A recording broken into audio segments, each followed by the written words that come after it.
Kelly. Well, Hampton Roads, we have a question for you. How neat are you? We're not talking about tidiness. Some people have high neat, like parents who chase after toddlers or people who do a lot of yard work. Some people have low neat, like desk workers. But here to tell us more about neat and explain it to the fullest and why it's important to your overall health is Dr. Maggie Gaglione from Tidewater Bariatrics. Welcome. Thank you very much. Thanks for So being NEAT here. stands for non-exercise activity thermogenesis. Okay. So it's a really important part of activity. And so it's all the things that we do that's not physical activity. Okay. So there's certain occupations that have a lot of NEAT. Sure. Laborers, people that walk all the time.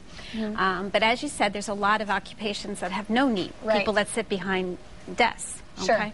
So like if we take, for example, like say maybe a policeman that used to have a walking beat, okay, and then they maybe walk 10 miles a day. Right. And then they become a detective. And so they make grade and then they sit behind a desk. Okay. And they may know that they gained 15 pounds Right. during that transition. Sure. And their diet may not have changed, but what has changed is their level of activity. I see.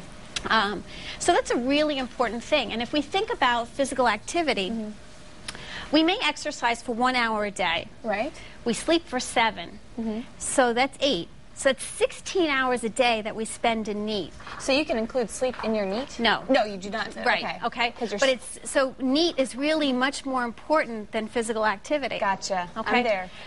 So the things that we do, it's like the fidget factor. Gotcha. Okay. So if you really think about a kid that has like maybe ADHD, Right. they have a high tolerance of NEAT because they're always moving. I see.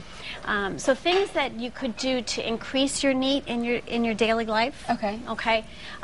Always take the stairs. Nice. Get out of the elevators. I try to do that. All right.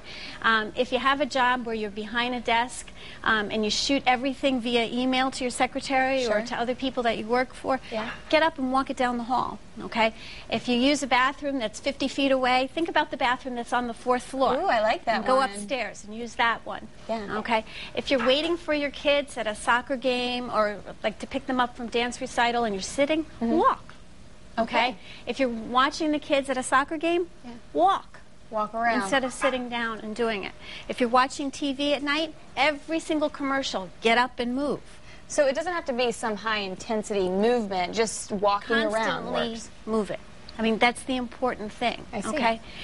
If we look at people who maintain their weight well, they're very fidgety. They're moving all the time. Okay. If you observe people that are heavy, they're very still. Sure. And so that's the really important thing, is really increasing the amount of movement that you do, because it's a very important part. So again, we're not even talking about like you need to go get a gym membership and like get on that treadmill. We're just talking about in your everyday life, just do what you can to get up and move around, not just be stale and stagnant. Yep. I love it. Well, where can Hampton Roads find you and learn more about NEAT?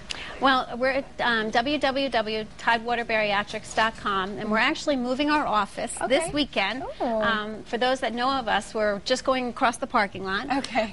But we'll be at 1405 Kempsville Road. Fantastic. So we welcome people to come by and see us. Wonderful. Well, thank you so much for stopping by the show this Good morning. to see you again. You too. And we'll link all of that information to our website on thehamptonroadshow.com.